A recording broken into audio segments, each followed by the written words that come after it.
that the Panthers, they play a game that just travels really well. And it sounds cliche, but when you are deep up front, when you defend as well as the Panthers do, you get consistent goal scoring or goaltending like they do, and the power play and the penalty kill play like they do, and they thrive off playing a good forechecking style, getting in there, making it tough on the other team's defense, making it tough for them to break the puck out.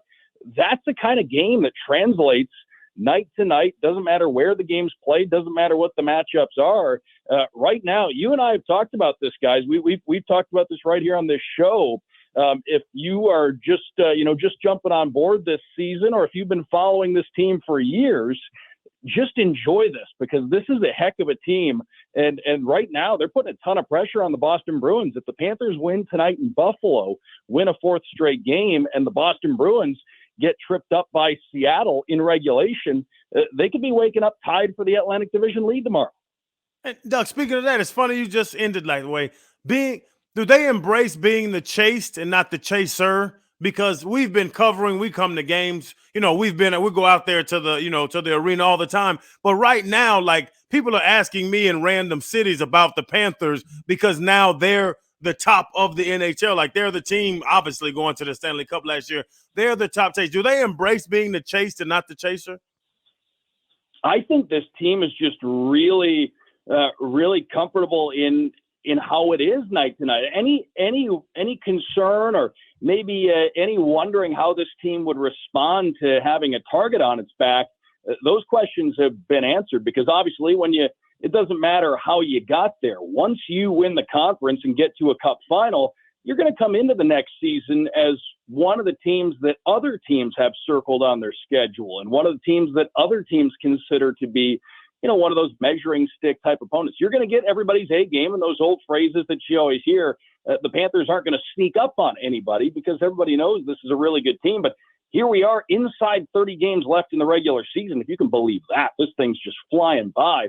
But inside 30 games left in the regular season, this team's pushing for the top spot in the division, and they just seem really, really comfortable with what they are on a night-to-night basis. And that's one of the top teams in the league. And I know it's a pretty sizable tier of teams that I would consider to be the heavyweight contenders in the National Hockey League, but the Panthers are right there in that mix. This is a team with as good a chance to make a run to get back to a cup final as anybody else out there. So again, it's a team that's just, as we've talked about on this show, hats off to not only Paul Maurice and his staff for the job they've done coaching this team, but also Bill Zito with the roster construction and the players.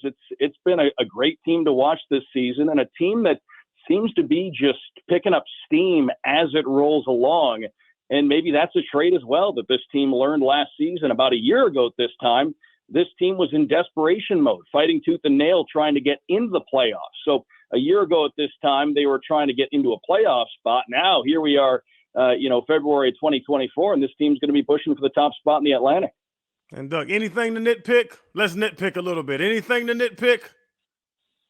I tell you what, there really isn't anything. I know it's easy to say. I'm not just dodging your question here, but right now, when you've won 7 of 8 and you've won 9 in a row on the road, and you're winning games in different fashions night to night, and the special teams are what they are, night to night, it's really just a matter of continuing to execute the game plan as it's going. And this is something I think, just going back to conversations that I've had with some of the players, things that we've heard from the players and from Paul Maurice, going back to earlier in the season.